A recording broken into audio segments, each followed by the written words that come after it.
मानव की देह तो प्राप्त कर ली है, इतने लोग बैठे हुए हैं, एक दूसरे का चेहरा देखकर बताना कोई एक दूसरे से नहीं मिलता, सबकी डिजाइन अलग अलग है। जरा विचार करना, मेरे परमात्मा ने इतने बनाने में कितना समय लगाया होगा।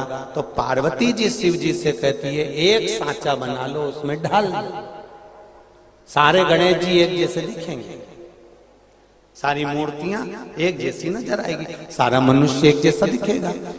इतने में पार्वती जी से शिव जी ने कहा मैं प्रयास कर रहा हूं सांचा बनाने का, तो फिर क्यों नहीं बनाते, ये नए नए डिजाइन के क्यों पैदा कर देते हो।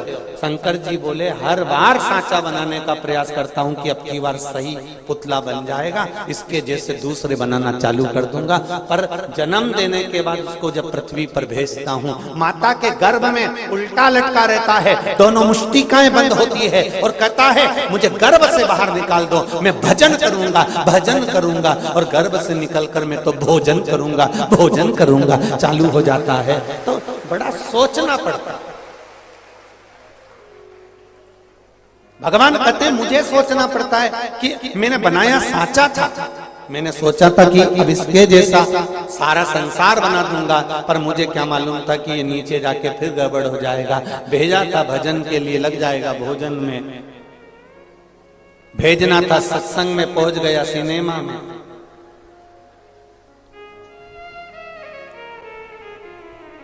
कितनी कृपा करी है मेरे दयालु ने, कितनी दया करी है।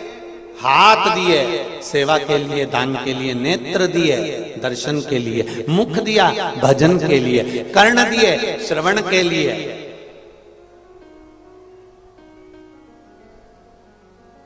तो एक व्यक्ति ने पूछ लिया गुरुजी फिर ये पेड़ भी तो उसी ने दिया है, तो हमने कहा दिया, उसमें क्या दिक्कत है, शरीर पूरा उसने बनाया है तो पेट भी उसने दिया। तो गुरुजी पेट भरने के लिए कुछ तो करना पड़ेगा। तो हमने कहा इस व्यासपीठ से हमने कभी मना करी कि तुम काम मत करो, बोलो री जी कभी बोला? हमेशा एक बात बोलिए, कर्म करते रहो, कर्म में अग्रण्य रहो, मेहनत करते रहो, मेहनत में अग्रण्य रहो।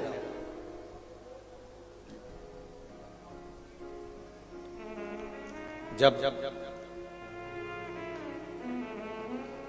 कर्म में मेहनत में आगे रहोगे और मेहनत करते रहोगे तो ये निश्चित था कि तुम अपनी मंजिल पर पहुंचोगे। गुरुजी अगर मेहनत करने के बाद भी हमारा पेट नहीं भराया तो, मेहनत करने के बाद भी अगर हमारा पेट नहीं भराया तो भगवान शिव की कथा, शिव महापुराण की कथा कहती है, गीता जी में भगवान कृष्ण ने कहा है जन्म मैंने दिया है तो मृत्यु भी मैं दूंगा। अगर तेरे जन्म से पहले माँ के स्तनों में दूध दिया है तो मरते तक भी तेरे प्राण छूटने पर भी अग्नि में दूंगा। क्यों चिंता करता है, चिंता क्यों करता है? कोरोना महामारी के समय पर सब अपने अपने घर के अंदर बैठे हुए थे और वो हॉस्पिटल में काम करने वाले डॉक्टर भी अगर किसी मरीज को देख रहे थे तो पूरी सेफ्टी के साथ देख रहे थे। बोलो सही है कि गलत है? पर उन डॉक्टरों के हॉस्पिटल में डॉक्टर भी अपना काम कर रहे हैं, पर उनके साथ में जो छोटे छोटे लोग जो झाड़ू लगाने वाले हैं, पोछा लगाने वाले हैं, स्वीपर हैं, सफाई करने वाले हैं, जिनको भगवान श्री हरि ने अपना बनाकर रखा है, जिनको अपना बनाकर रखा है, ऐसे भगवान श्री हरि के जो स्वरूपवान हैं, ऐसे छोटे छोटे जिनको हम लोग नकार देते हैं, जिनको हम कह देते हैं हम ब्राह्मण, हम क्षत्रिय, हम वैश्य, ये शूद्र हैं, उस जगह पर अगर देखा जाए तो जो छोटे छोटे थे झाड़ू लगाने वाले, पोछा लगाने वाले, वो इतना नहीं डर रहे थे। घर का बेटा अंतिम संस्कार करने नहीं आया तो मेरा नारायण उनका रूप रख कर आया और वो अंतिम संस्कार कर गया। इसलिए उनको हरि के जन कहते हैं, जो परमात्मा का स्वरूप है। और आज के जमाने में हम उनको नकार देते हैं। आज के जमाने में हम कह देते हैं ये ब्राह्मण है, ये क्षत्रिय, ये वैश्य, शूद्र है। हमने भेदभाव की भावना उत्पन्न कर ली है, पर हमारा सनातन धर्म कभी भेदभाव नहीं देता। हमारा सनातन धर्म कभी ये नहीं कहता कि ये बड़ा है कि वो छोटा है। हमारा सनातन धर्म कहता है ये मनुष्य का जो शरीर है, ये मानव का जो शरीर है, ये परमात्मा ने दिया। परमात्मा ने ये कहकर नहीं भेजा कि तुम ये बनोगे कि वो बनोगे। परमात्मा ने तो केवल अपना एक मानव का शरीर दिया था, सनातन धर्म में जन्म दिया था, सनातनी बनाकर पैदा करा था। और उस परमात्मा ने कहा था कि जिस समय पर जिस पल जो जरूरत पड़े उस समय पर वो कर्म कर दे।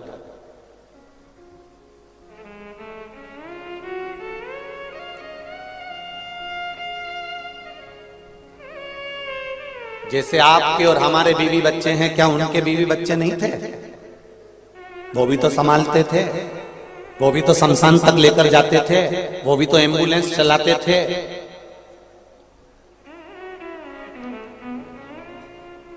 पूरा पुलिस वर्ग, पूरा प्रशासन कोरोना महामारी में आप सब अपने घर में थे और पूरे पुलिस कर्मचारी रोड पर 24 घंटे खड़े रहते थे। क्या उनका परिवार नहीं होता था? क्या उनका घर नहीं होता था? जरा विचार करिए, क्या उन्होंने मेहनत नहीं करी? हमने नकार दिया हर एक व्यक्ति को। हमने केवल ये सोचा कि मैं और मेरा परिवार, मैं और मेरा कुटुंब, मैं और मेरा। पर शिव महापुराण की कथा करिए, यही भेद तो हमारे सनातन धर्म को काट रहा है। यही भेद तो हमारे सनातन धर्म को नोच रहा है।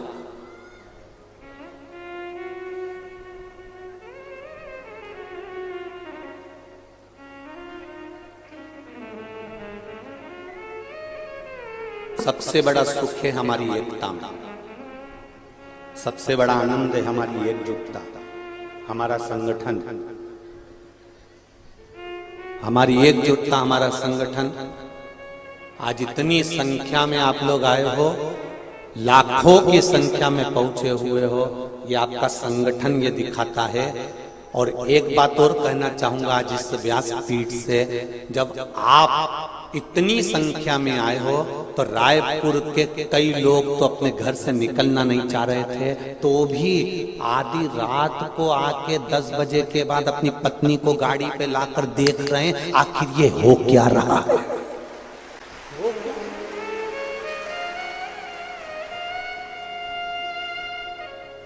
मुझे तो मालूम नहीं था, रात्रि के समय वो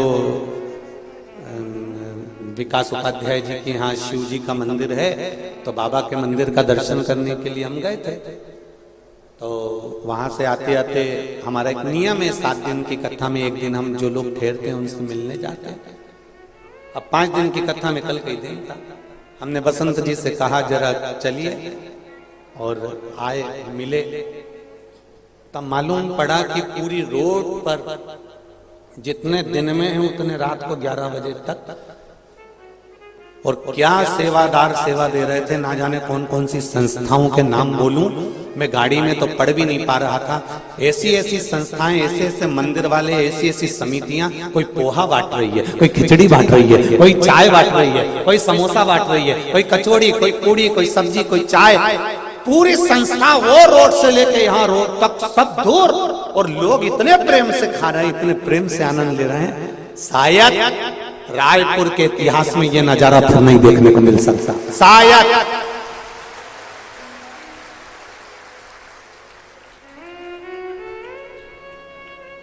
ये नजारा देखने को नहीं मिल सकता जो देख लिया आप।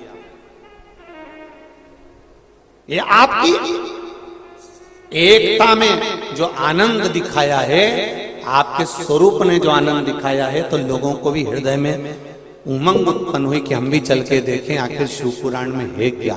जो नी भी जाते थे वो भी एक नजारा देखने के लिए, भले कुछ नहीं, अपनी अपनी छतों पर लोगों ने टेंट लगवा लिए, और टेंट लगा लगा के, कुर्सी लगा लगा कर नजारा देखा, कथा श्रवण करी, भक्ति का। भले थोड़ी सी कथा उनके कानों तक पहुंची, पर पहुंची तो सही। इसमें जीवन की सार्थकता है, इसमें आनंदता है,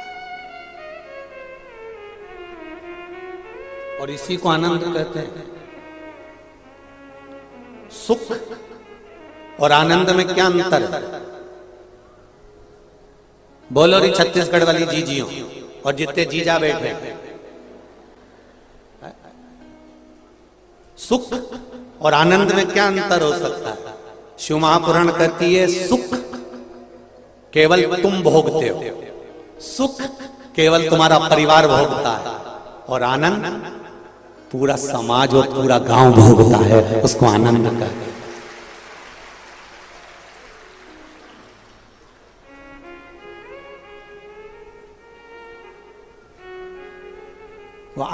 बसंत कुमार जी ये कथा को छोटे रूप में भी करा सकते थे, कह सकते थे गुरुजी हम कथा करवाएंगे तो हम हमारे हॉल में सुनेंगे, हमारे घर में सुनेंगे। तो वो सुख था, वो केवल सुख था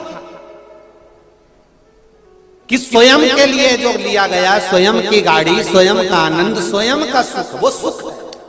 पर आनंद किसको कहा गया है? नहीं। अगर कथा हो रही है तो पूरा जितना भी रायपुर का लोग है और आसपास का लोग है वो आए और इस कथा का आनंद लेकर जाए। जब आनंद लेकर जाएगा तो ये निश्चित है एक पोलियो की दवाई एक बार पिलाई जाती है और पूरी दूर अलाउंस होता रहता है। क्या बोलते हैं? जन्म लिए बच्चे से लेकर 5 वर्ष तक के बच्चे को पोलियो की दवाई निशुल्क पिलाई जाएगी।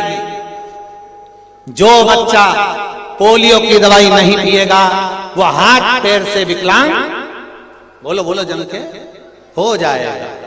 तो जैसे ये गवर्नमेंट कहती है कि जन्म लिए बच्चे से लेकर 5 वर्ष तक के बच्चे को पोलियो की दवाई पिलाई जाएगी, जो नहीं पिएगा वो हाथ पैर से विकलांग हो जाएगा, वही तो हम भी कह रहे हैं। जिसका जन्म नहीं हुआ, जो गर्भ में पड़ा हुआ है, उससे लेकर जो मर रहा है उस तक के व्यक्ति को शिव महापुराण की कथा सुनाई जाएगी।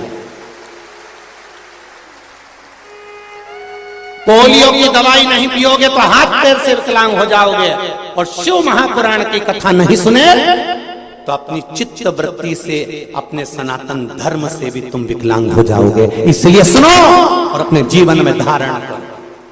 ये जीवन का रसतत्व देने वाली है, ये आनंद देने वाली है। क्या मिला है?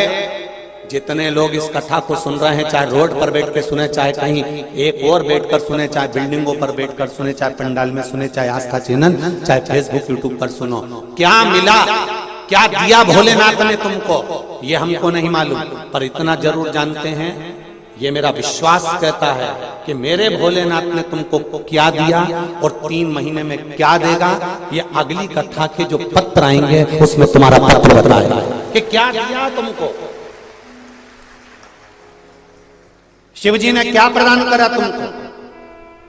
इतनी लंबी कथा में हम बहुत सारे पत्र नहीं पढ़ पाते। जो पत्र सामने आता है उसको पढ़ लिया, रख दिया। बहुत सारे पत्र हैं, एक नहीं, संतान जिनके यहाँ हुई है उनके कम से कम 50-100 पत्र आते हैं। जिनको थोड़ा बहुत भी आराम लग जाता है उनके भी 100 पत्र आ जाते हैं। छोटा मोटा पत्र पढ़ते हैं, बाकी के सारे पत्र नियम है। इन पत्रों को हम लेकर नहीं जाते, इन पत्रों को पीछे ढेर लगा होगा, या पीछे ढेर लगा होगा पत्रों का। सब पत्र आपके गांव के लोगों के लिए, आपके लिए छोड़ कर जाते हैं। और इन पत्रों को एक बार जब भी मौका मिले, मेरा निवेदन है उन पत्रों को जरूर पढ़ना और उनको फैलाकर उनका फोटो भी भले तुम खींच लेना। इन पत्रों में जितने भी पत्र हैं, सब पत्रों में जो आपको बाबा ने दिया है उसका व्याख्यान वर्णन आपने इन पत्रों में किया है। निवेदन करते हैं, ना हमको चमत्कार करना आता है, ना हमको मंत्र साधना आती है, ना हमारे पास में कोई बेल ना बहुती। हमारे पास तो केवल एक ही है सारी समस्या का हल, एक लोटा जल। वो भी हमें दूसरे के हाथ का नहीं, स्वयं चढ़ाइए, स्वयं खाएंगे, स्वयं का पेट भराए, स्वयं खाएंगे, स्वयं का पेट भराए, स्वयं भजन करेंगे, भजन का बल भी स्वयं प्राप्त हो। अपने लिए करो, अपने लिए। कोई दूसरा नहीं देगा।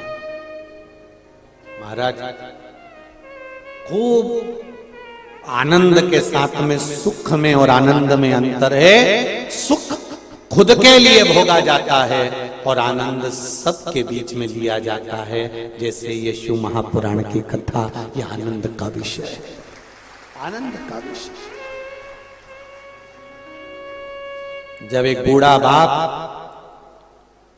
बूढ़ा पिता वसीयत लिखता है ना, जब एक बूढ़ा बाप वसीयत लिखता है, सबको लिख देता है, बस एक को नहीं लिख पाता है। वो कोई दूसरा नहीं होता। बूढ़ा बाप सबको वसीयत में सब समान लिख कर दे देता है, पर वो बूढ़ा बाप एक को कुछ नहीं दे पाता है। और वो किसको? अपने आप कमा कमा कर मर गया। जब खाने की उम्र थी तब कमाने में लगा हुआ था, और अब जब आराम की उम्र आई है कि थोड़ा बहुत खा लूंगा, तो बीपी और शुगर ने ऐसा डामाडोल करके रखा है कि एक लड्डू भी नहीं खा सकता। शादी में जाता है, केवल लिफाफा देकर आ जाता है, नहीं खा पाता। ये जीवन। मेरा जितने नवयुवक बेटा बेटी बैठे हैं यहाँ, जितनी बहुएं बैठी हुई हैं, भले दूसरी कथाओं में बुजुर्ग लोग जाते होंगे, बूढ़े लोग जाते होंगे, पर मेरा विश्वास कहता है यहाँ छोटे से छोटे बच्चे से लेकर बुढ़े से बुढ़ा व्यक्ति कथा श्रवण करने आता है। यहाँ नवयुवक बेटा बेटियां, यहाँ मेरे भाई बैठे हुए हैं,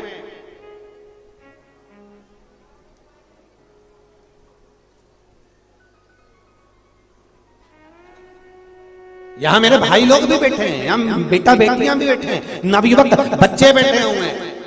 मेरा उनसे एक ही कहना है, तुम मेहनत करो, कर्म करो, पढ़ाई करो, विद्याध्ययन करो, तुम घर संभालो, परिवार संभालो, पर उसके साथ अपने जीवन की खुशियों को मारना नहीं, अपने जीवन की खुशियों को अलमस्त जियो। जब बुढ़ापा आ जाता है ना, तो ये पहनने के कपड़े भी अच्छे नहीं लगते, हौरी कौन पहने, क्या करेंगे। अब बुढ़ापे में भी कहते हैं कौन देख रहा हो, अपन तो जैसा पहन लो। जय जोहार।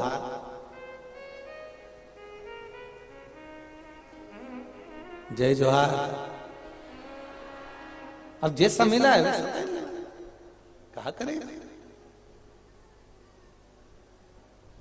बुढ़ापे में एडजस्ट करना पड़ता। बहू ने रोटी ला कर दी, सब्जी ला कर दी, अभी तक जब तक तुम युवान अवस्था में हो, तुम्हें जो अच्छा लगता है तुम बनाते हो। अवस्था तुम्हारी गई, अब जो वो बनाएगी, कौन? चंद्रघंटा। जो वो बनाएगी वो तुमको खाना। वो अच्छा बनाए, बेकार बनाए, जैसा बनाए, और तुम पहले वो में नमक हो चाहे नियो मिर्ची हो चाहे नहीं हो, और तुमको तारीफ करके बहुत अच्छी बनी। दिवाली पे उसमें गुलाब जामुन बनाई और मालूम पड़े ऊपर का गुलाब गायब था, अंदर ऐसी गठान जैसी जामुन जामुन भरी हुई थी। सास को ला कर दी, मम्मी मम्मी लो। मम्मी ने कहा बेटा क्या है ये? मम्मी गुलाब जामुन है। सास ऐसी गुलाब जामुन को देख के कोमा में चली गई।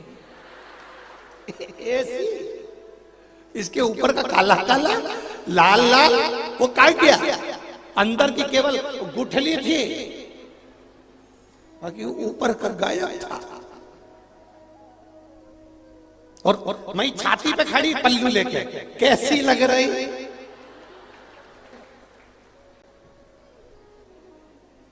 खाओ तो। अब बेचारी आदि तो कोमा में पड़ी है, कैसे खाओ? इतने में सास ने पूछ लिया मावा कहां से आया था? इनसे मंगवाया था। अच्छा, मेरा बहुत मन कर रहा था एक बार गुलाब जामुन बना के खिलाऊं तुमको। सास ने बोला अभी खिलाने मना नहीं है, पर मैं मर जाऊं ना, उसके बाद में पंडित जी को जब भोजन कराने बुलाया 16 श्राद्ध में, तब कभी मत खिलाना। उसने पूछा मम्मी क्यों? मम्मी बोली मैं कहीं पे भी होंगी ना, मैं से बद्दुआ दूंगी। ऐसे गुलाब जामुन खिलाई, ऐसे खिलाई। अरे भगवान, आज तो विराम का दिवस है? आनंद के साथ आप सब श्रवण करो अपने जीवन की सार्थकता। अवस्था आपको यहां वहां भटकाएगी, परंतु शिव कथा कर रही है सबको वसीयत लिखी जाएगी, पर अपने लिए वसीयत नहीं लिखी जाएगी। शिव पुराण कर रही है, शंकर की कथा कर रही है। इसलिए जो तुम कमा रहे हो, कमाने की मना नहीं है, खूब मेहनत करो, दिल से करो, जितने तुम्हारे शरीर की कैपेसिटी है उससे ज्यादा करो, मना नहीं है। खूब कमा, और जितना कमा सकते उतना कमा, पर निवेदन है उस कमाई का थोड़ा सा अंश अपने ऊपर भी खर्च करते चलो, जिससे तुम्हारा जीवन सार्थक होता है। सार्थक शिव कथा कहती है जिन्होंने अमृत पिया उनका नाम आज तक नहीं चल रहा, पर जिनने विष पिया उसका नाम आज तक चल रहा।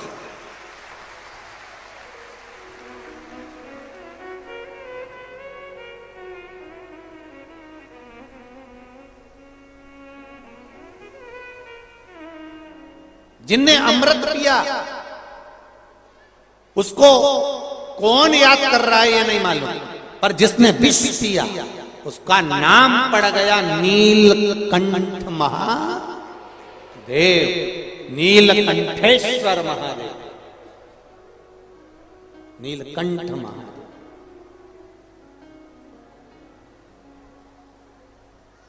उसका नाम पड़ गया नीलकंठ महादेव, नीलकंठेश्वर महादेव। विचार करिएगा जरा, शिव तत्व को जानिएगा जरा, भगवान शंकर का अनुमोदन ध्यान में रखिएगा। विष पीने वाले को आज तक याद किया गया। थोड़ा जिसने जिंदगी में कष्ट उठा लिया, जिसने जिंदगी में थोड़ा सा दुख उठा लिया, देखो एक पत्थर मार्बल का एक टुकड़ा, मार्बल आपके घर में लगा होगा जमीन पे, मार्बल का एक टुकड़ा जमीन में लगता है और मार्बल के एक टुकड़े की मूर्ति तराशी जाती है। दोनों में क्या अंतर है? एक मार्बल जमीन में लग रहा है और एक मार्बल की मूर्ति तराशी जा रही है। क्यों? पत्थर ये भी वही है और वो भी वही है, बस अंतर उतना है कि जिसने चोट को सहन कर लिया वो मंदिर में भगवान बनकर पूजा गया है, जो सहन नहीं कर पाया वो जमीन पर रखा, वो जमीन पर रखा। जिसने चोट को सहन कर लिया वो पूजा गया, और जिसने चोट सहन नहीं करी, कई बहुओं की आदत रहती है, सास ने गाली दी, इसने पलट कर जवाब दे दिया। नहीं नहीं, बिल्कुल मत देना। सास अगर गाली देना तो पलट कर जवाब बिल्कुल मत देना, बल्कि खुश होना, बड़ी प्रसन्न होना कि मैंने ना जाने कितने कितने पाप करे होंगे, आज मेरी सास ने गाली देकर मेरे पूरे पाप को धो दिया। देन दो।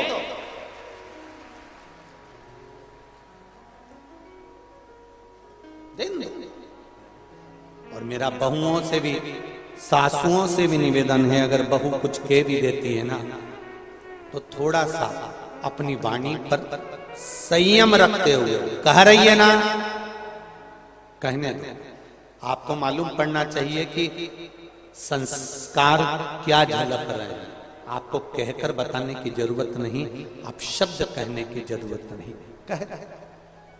कह दिया ना, क्या होगा उससे होगा क्या?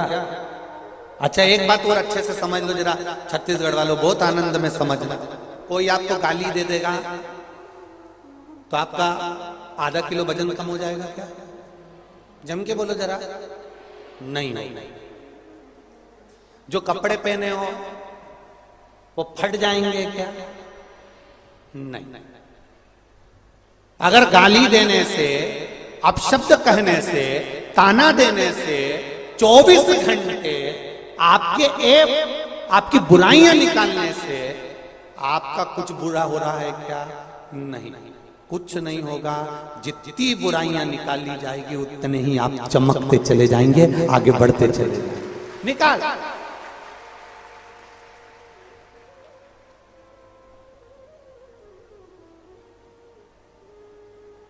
निकालो निकालो। एक कथा आपको पहले सुनाई थी। एक राजा के शरीर में रोग हो गया, शरीर की चमड़ी टपकने लगी, कौड़ का रोग हो गया, पूरा शरीर गलने लगा। राजा बड़ा दुखी हो गया, डॉक्टरों को दिखाया, वेदों को दिखाया, पर आराम नहीं लगा। आखिरी में डॉक्टर के यहाँ से दिखाते दिखाते जब थक गया, तब वो फिर गया अपने गुरुजी के पास में। गुरुदेव, मेरे शरीर में रोग हो गया है, मैं बीमार पड़ गया हूँ, मेरा शरीर गल के नीचे गिर रहा है, मेरा शरीर टपक रहा है, गुरुदेव कुछ कृपा करो। गुरुजी ने कहा, तेरा बड़ा भाई था?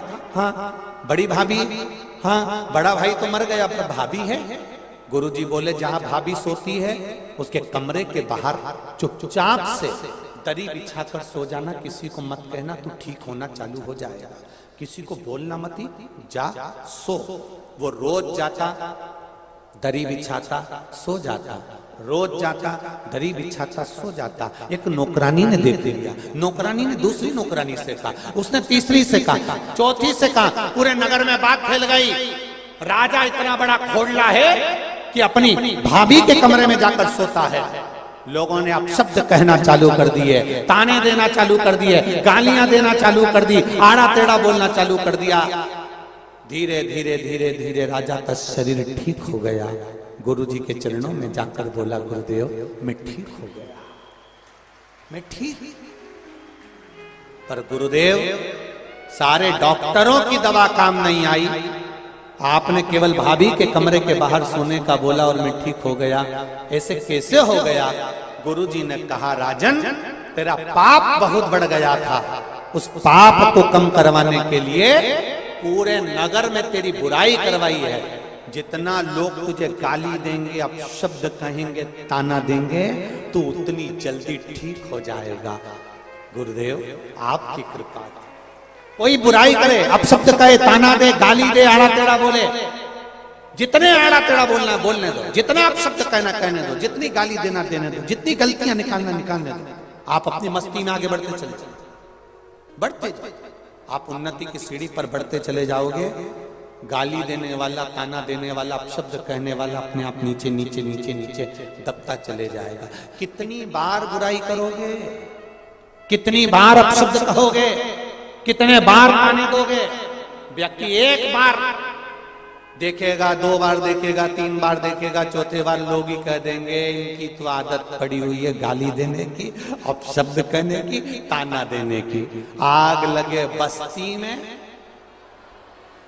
जरा अच्छे से बोलो रे धान का कटोरा वाला, आग लगे बस्ती में और अपन रहो क्या किसको रोइए, चादर तान के सोई।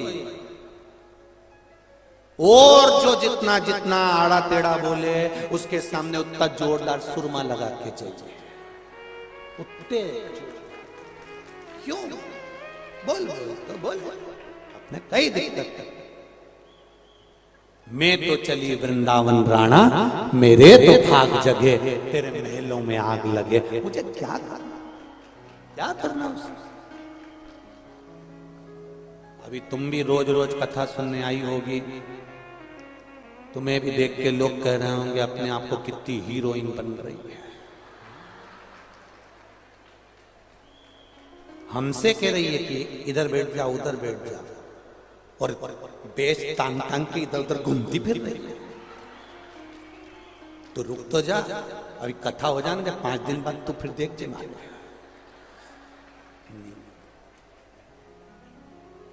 कुछ नहीं कहते, उसने बोल दिया, बैठ गए।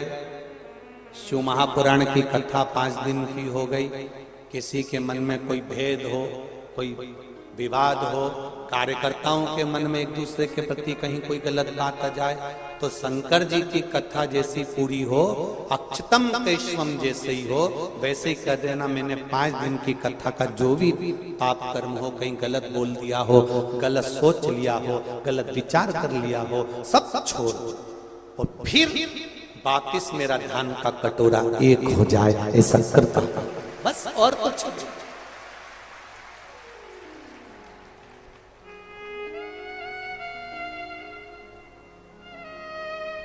विचार में, अपनी चित्तवृत्ति में अच्छा लेकर, और जितना अच्छा लेकर आओगे उतना जीवन में अच्छा होगा। विष पीकर भी महादेव नीलकंठ कहला गए, अमृत पीकर भी देवताओं का नाम आज तक नहीं आया।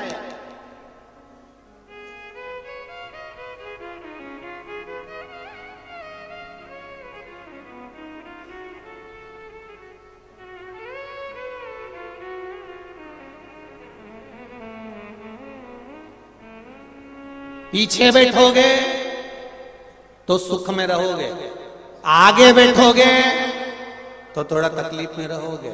एक जैसे बैठना पड़ता है। कैमरे वालों का कोई भरोसा नहीं कब लिया, और पीछे वाले तो इतनी मस्ती में बैठते हैं, बैग के अंदर जो रखा रहता है धीरे धीरे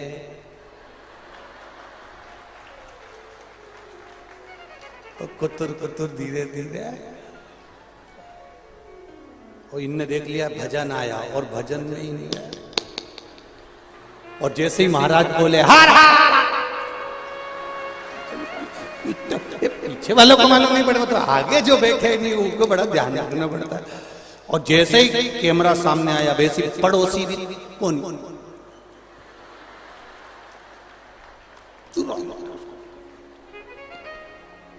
चुप चुप,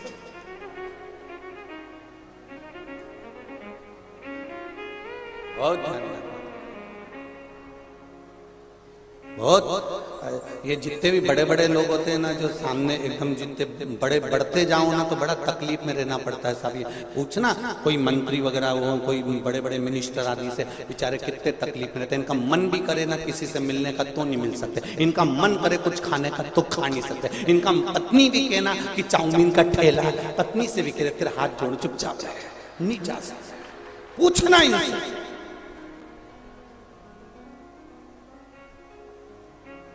हम हमारी के ट्रेन में बाथरूम के लिए भी नहीं जा सकते, वहीं कैमरा लेके खड़े। हे भगवान,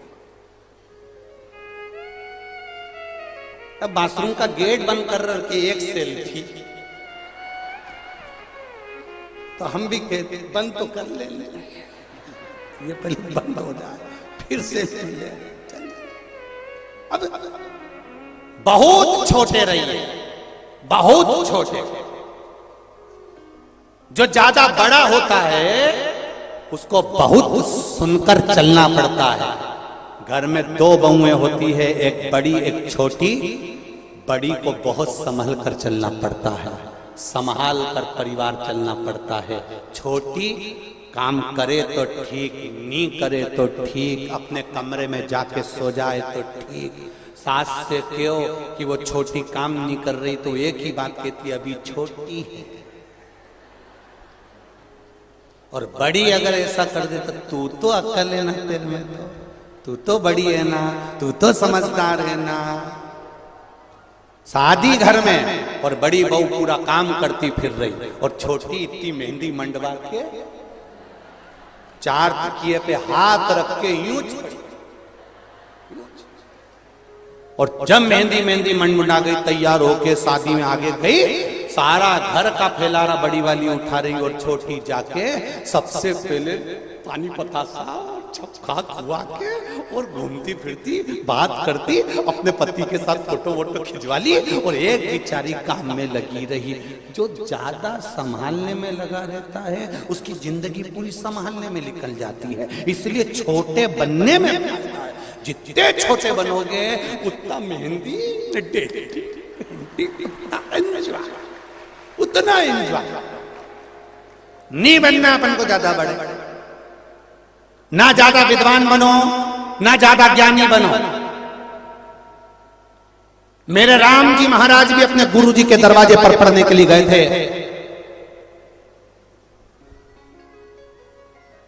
तब एक शिष्य ने गुरुदेव से कह दिया था, आप कहते हो यह परमात्मा है, तो फिर आपके दरवाजे पर पढ़ते क्यों हैं?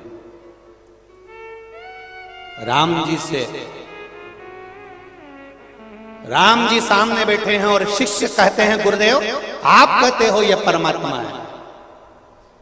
भय प्रकट कृपाला दीन दयाला कौशल्या हितकारी, हर्षित महतारी मुनि मनहारी, अद्भुत रूप निहारी, लोचन अभिराम तनु कन्या निज आयु। आप कह रहे हो कि यह भगवान है, तो फिर गुरु के दरवाजे पर पढ़ने क्यों आए? क्या इनमें विद्वत्ता नहीं है? क्या ये विद्वान नहीं है? क्या ये ज्ञानी नहीं है? इतने में गुरु जी ने कहा अपने शिष्य से, ये भगवान है मैं जानता हूं, पर इसमें सबसे बड़ी बात ये है कि ये छोटे बनकर रहना चाहते हैं, और जितने छोटे बनकर रहेंगे उतने जनमानस के दिल पर राज करेंगे। इसलिए राम जी लंका गए तो शबरी के दरवाजे पर जितने वन में लोग रहते थे, जंगल में रहने वाले के एक एक के घर पर, एक एक के कुटिया में मेरे राम जी महाराज गए। छोटे बनकर आप सबके द्वार पर जा सकते, बड़े बनकर नहीं।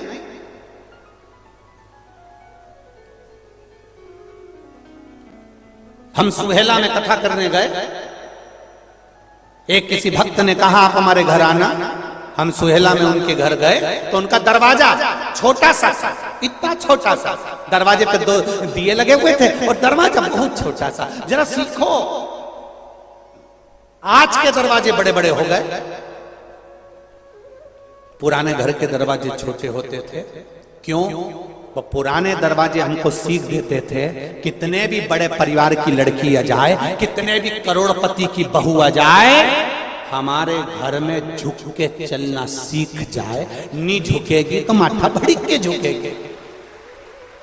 इसलिए दरवाजा छोटा होता था, तो बहुओं को भी नीचे झुककर चलना पड़ता था। आज के जमाने में दरवाजा हो गया ऊंचा, तो बहुएं भी बोलते रही डोकरी, दरवाजा ऊंचा है। दरवाजा नीचा होगा तो वो सिखाएगा कि छोटे बनकर जियो, झुक कर जियो, नम्रता में जियो। जितने छोटे बनकर जियोगे उतनी जिंदगी को खुशमय जी सकते, उतने आनंद में जी सकते।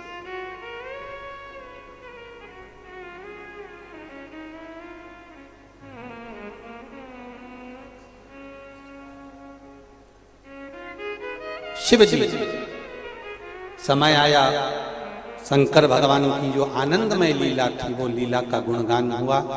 शंकर भगवान पर गौ माता के दूध का अभिषेक हुआ, जिससे उनका विष की तपन कम हो जाए। शंकर जी को जो दूध चढ़ाया जाता है वो विष की तपन को समाप्त करने के लिए चढ़ाया जाता है।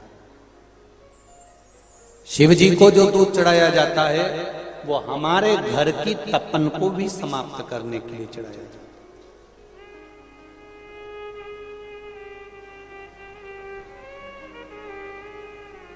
और एक बात बहुत अच्छे से जीवन में उतारना, शंकर भगवान ने कभी ये नहीं कहा कि मुझे 5 लीटर दूध चढ़ाओ या 4 किलो दूध चढ़ाओ या 10 किलो चढ़ाओ। कहीं लिखा पढ़ा तुमने? कहीं पढ़ा हो तो जरूर बताना कि शंकर जी ने कहा कि मुझे 10 किलो चढ़ाओ कि 11 किलो चढ़ाओ। शंकर जी को अगर दूध चढ़ाना है, तुम्हारे घर में ज्यादा नहीं है, एक कटोरी में भी थोड़ा सा 4 बूंद का दूध भी अगर आपके पास में है और पानी के लोटे में डालकर अगर आपने शिव को चढ़ा दिया है तो शिव उसको भी स्वीकार कर लेते हैं। शंकर भगवान ये नहीं कहते कि मुझे इतना देना, शिव कहते थोड़े में भी मेरा स्मरण हो सके। शिव जी को ज्यादा नहीं चाहिए।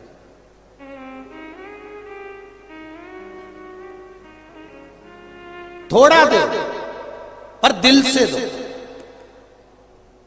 एक बेलपत्री शंकर भगवान को दो पर दिल से।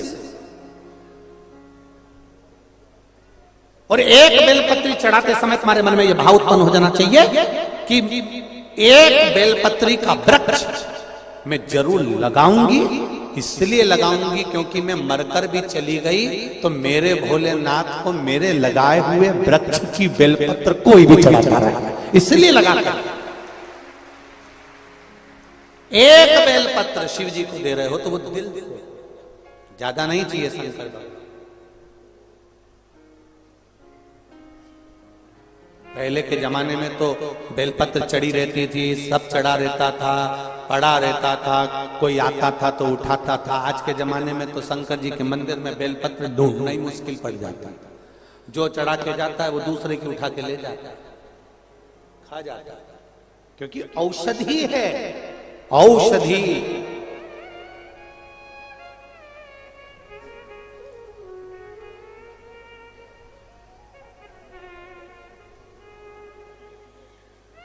दिल में शिव को बिठा। समय आया, आगे वर्णन आया कि एक अंधकासुर नाम का बालक जन्मा शिव जी के नेत्र के अश्रु से, और वो जो बालक जन्मा था वो बहुत उत्पाती था, इसलिए उसको समुद्र में डाल दिया गया था। उसका नाम अंधकासुर हो गया। अंधकासुर ने भी ब्रह्मा जी से वर मांग लिया था कि मैं वर दीजिए, जिस दिन मैं अपनी माता को गलत दृष्टि से देखूंगा उस दिन मेरे प्राण चले जाए। पराये धन को और पराई स्त्री को कभी भी गलत दृष्टि से मत देखो।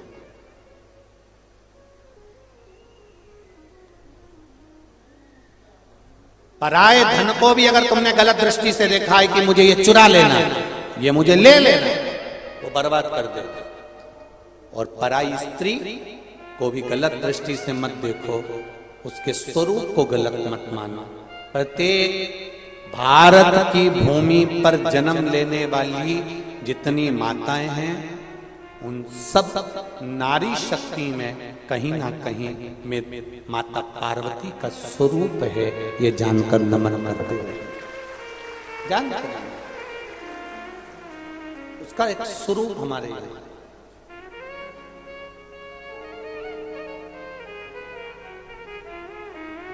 महाराज अंधकासुर ने अपने दूतों से पूछ लिया कि मेरे को विवाह करना है, सबसे सुंदर नारी कौन है उससे मैं शादी करूंगा। सबसे सुंदर स्त्री, सबसे सुंदर नारी, सबसे सुंदर कन्या। इतने में अंधकासुर के पार्षदों ने कह दिया, दूतों ने कह दिया, जो बहुत सुंदर थी उसको तो शंकर जी लेकर चले गए, तो क्या हुआ? शिव तो बूढ़े हैं, उनके जन्म का कौन को मालूम कि कब जन्म हुआ तो कब मृत्यु होगी। राम जी महाराज प्रकट हुए, उनके शरीर छूटा। भगवान कृष्ण का जन्म हुआ, उनका शरीर छूटा। जितने देवताओं का चरित्र निकाल कर देखना है निकाल लीजिए, जो जन्म लिया वो मरा, उसके प्राण गए।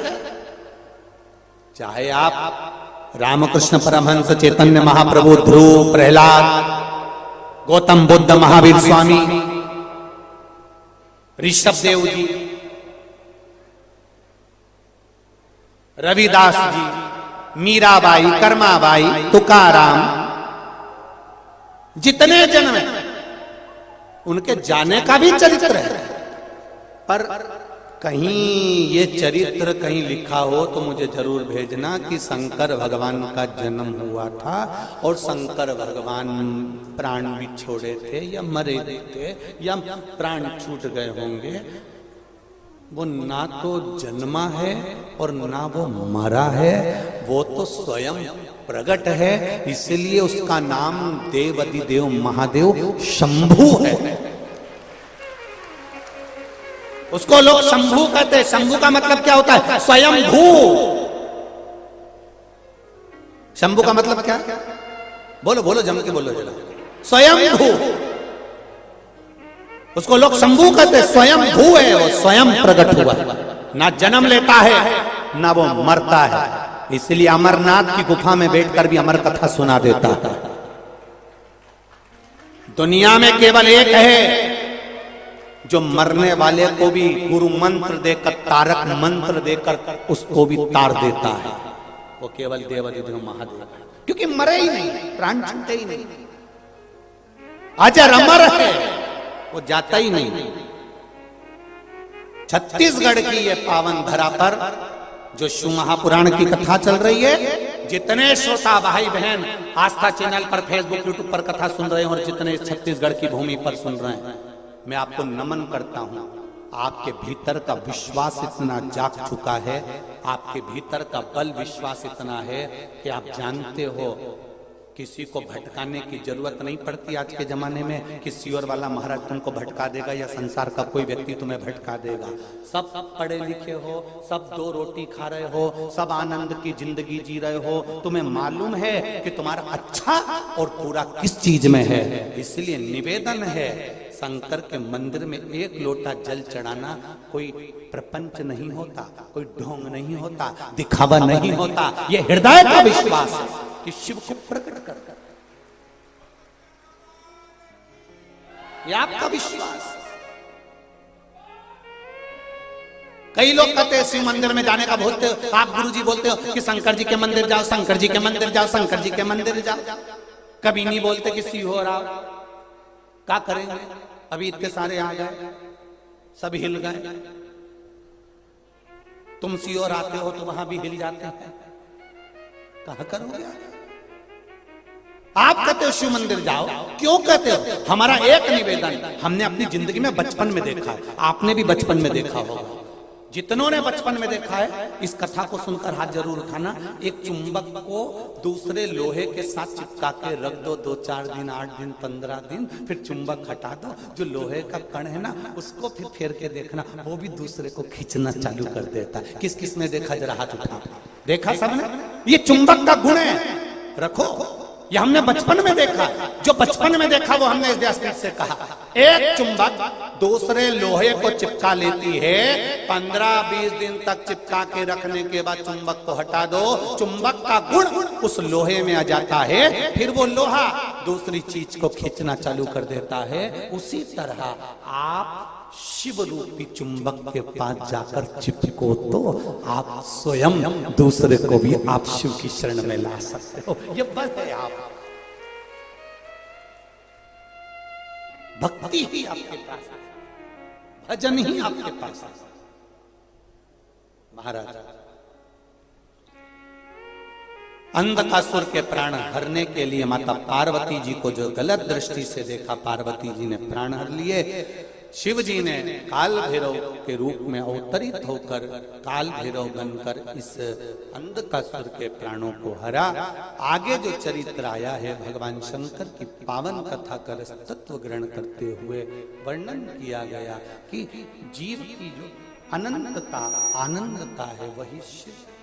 12 ज्योतिर्लिंग का चरित्र करते हुए वर्णन किया गया सोमनाथ जी का। कहा कि चंद्रदेव को काया का जब रोग हो गया था, बहुत भटक रहा था, तब उस जगह पर भगवान शिव से प्रार्थना करी गई और सोमेश्वर महादेव के रूप में शंकर जी ने आकर काया ठीक करी। शिव जी का नाम सोमेश्वर महादेव पड़ गया।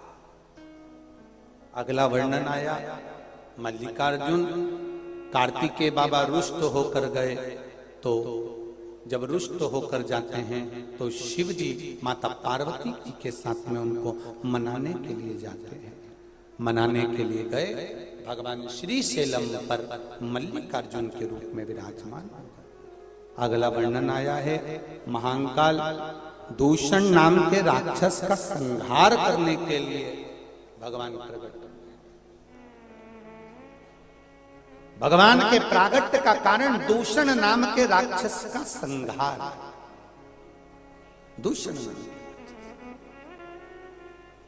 दूषण नाम के राक्षस के संहार के लिए भगवान महाकाल बनकर प्रकट हुए हैं।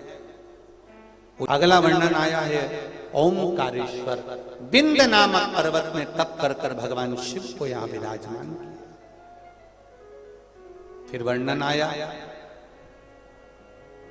केदारनाथ जी का, नर नारायण ने तप कर कर भगवान को यहां विराजमान किया।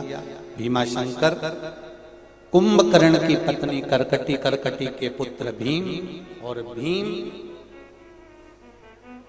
ने अपने पिता और ताऊ के वध का बदला लेने के लिए मंदिर देवालय तुड़वाकर स्वयं का स्थापना करवाई। तब शिव जी ने भीम का संहार करा। शिव जी का नाम भीमाशंकर हो गया। अगला वर्णन आया है काशी विश्वनाथ मनु शत्रुपा ने तप कर कर भगवान को यहां पर विराजमान किया। काशी अभिमुक्त नगरी, मोक्ष नगरी। फिर अगला वर्णन आया है त्र्यंबकेश्वर। गौतम बाबा पर जब गौ हत्या का दोष लगा, शिव महापुराण की कथा कहती है एक लोटा जल चढ़ाने वाले को अगर कोई पूर्व का भी दोष लगा होता है, किसी कारणवश कोई दोष पूर्व का भी लगा होता है, तो वह भी दोष समाप्त हो जाता है। भगवान पर से त्र्यंबकेश्वर भगवान ब्रह्मा विष्णु महेश स्वयं प्रकट होकर गौतम बाबा पे से गौ हत्या के दोष को मिटा जाता। गौ हत्या के दोष को वो समाप्त कर देते। महाराज देखिए संसार के लोगों ने कितना कितना विचित्र कर्म करा। गौतम बाबा आराम से अपना जीवन जी रहा है। गौतम बाबा भगवान की भक्ति में डूबे हुए हैं। गौतम ऋषि भगवत स्मरण में डूबे हुए हैं। गौतम ऋषि भगवत नाम में डूबे हुए हैं। गौतम ऋषि भगवत भजन में, कीर्तन में, मंत्र जाप में, आनंद में डूबे हुए हैं। और जितने भी वहां लोग रहते थे उन्होंने गौतम ऋषि से थोड़ी सी ईर्ष्या उत्पन्न कर ली।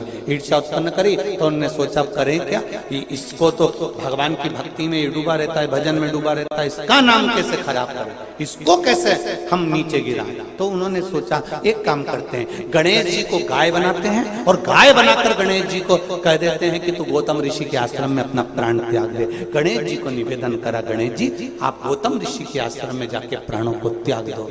गणेश जी ने कहा अगर मैं गौतम ऋषि के आश्रम में मरूंगा, गौतम ऋषि के आश्रम में मेरे प्राण छूटेंगे तो गौतम बाबा पे तो गौ हत्या लग जाएगी। गौतम ऋषि पर तो गौ हत्या का दोष लग जाएगा। कई लोग बहुत संसार सागर में ऐसे पड़े हुए हैं जो आप लोगों के पीछे भी पड़े रहेंगे। तुम अच्छा करने के लिए आगे बढ़ोगे, थोड़े दिन आगे बढ़ने के बाद लोग तुम्हारा पांव खींचकर पीछे करना का प्रयास करेंगे। गौतम ऋषि के पीछे भी पड़ गए पर गौतम ऋषि ने अपना भजन नहीं छोड़ा। गौतम ऋषि ने भजन करते रहे। गौतम ऋषि बाबा पर भी गौ हत्या का दोष लगा दिया। वो भी कहकर जाओ गणेश जी महाराज, गाय का रूप रख कर जाओ और गौतम ऋषि के घर में जाकर उनकी कुटिया में जाकर प्राणों को त्याग दे। उंगली उठाने वाले, अपशब्द कहने वाले, जब ईर्ष्या इतनी ज्यादा बढ़ जाती है, जब ईर्ष्या इतनी बढ़ जाती है, जलन इतनी बढ़ जाती है, ईर्ष्या इतनी बढ़ जाती है तो वो कुछ भी कर सकते हैं। इसलिए गौतम ऋषि के द्वार पर गणेश जी को भेजा गया गाय बनाकर। गणेश जी ने समझाया, गणेश जी ने कहा तुम सब भी तो साधक हो, तुम ऐसा क्यों कर रहे हो, क्यों किसी पर दोष लगवा रहे हो? गणेश जी आपका काम है दोष लगाना, आप तो जाओ, बस हमने कह दिया वो करना पड़ेगा। गणेश जी गए, गाय बनकर अपने प्राणों को त्यागा। और गाय बनकर जब प्राणों को त्यागा, गाय बनकर जब प्राण छोड़े, सारे जितने भी उस आश्रम में लोग रह रहे थे उन्होंने कह दिया गौतम बाबा पर गाय हत्या का दोष है, इनको यहाँ से निकाला जाता है। धक्के मार कर निकाल दिया। निकालने के बाद गौतम ऋषि यहाँ वहाँ भटकते हुए रहे और उनकी धर्म पत्नी अहिल्या ने भी कह दिया आप पर जो दोष लगा है उसको मैं समाप्त कर कर रखूंगी। धर्म पत्नी,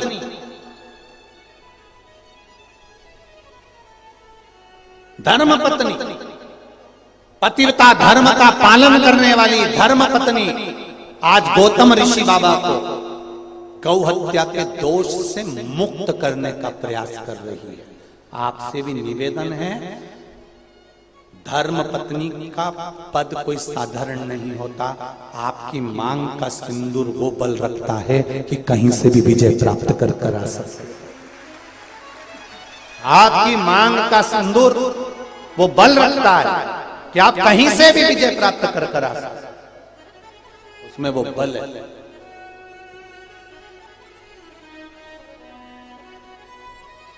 वो बल उसमें।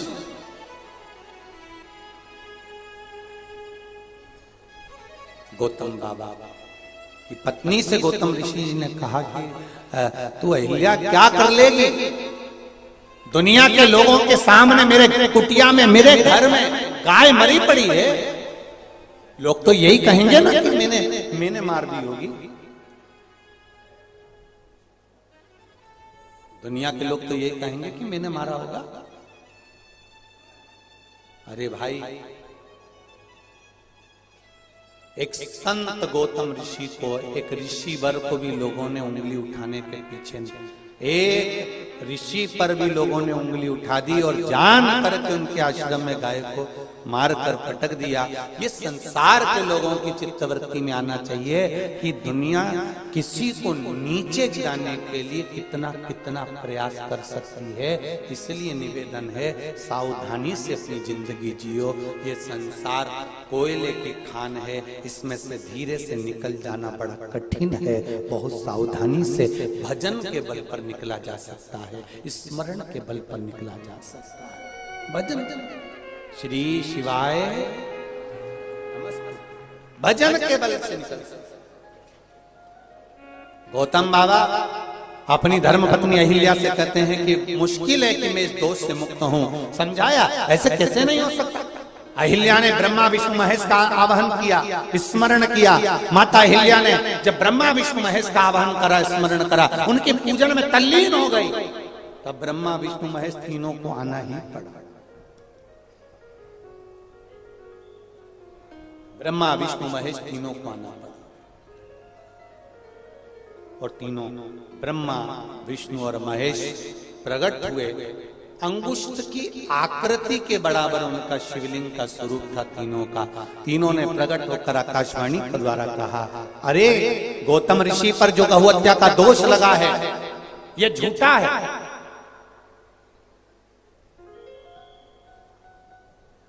किसी को नीचा दिखाने के लिए लोग इतने नीचे गिर जाए। ब्रह्मा विष्णु महेश ने कहा, ये बड़ी विचित्र बात है। बहुत ध्यान दीजिएगा थोड़ा सा।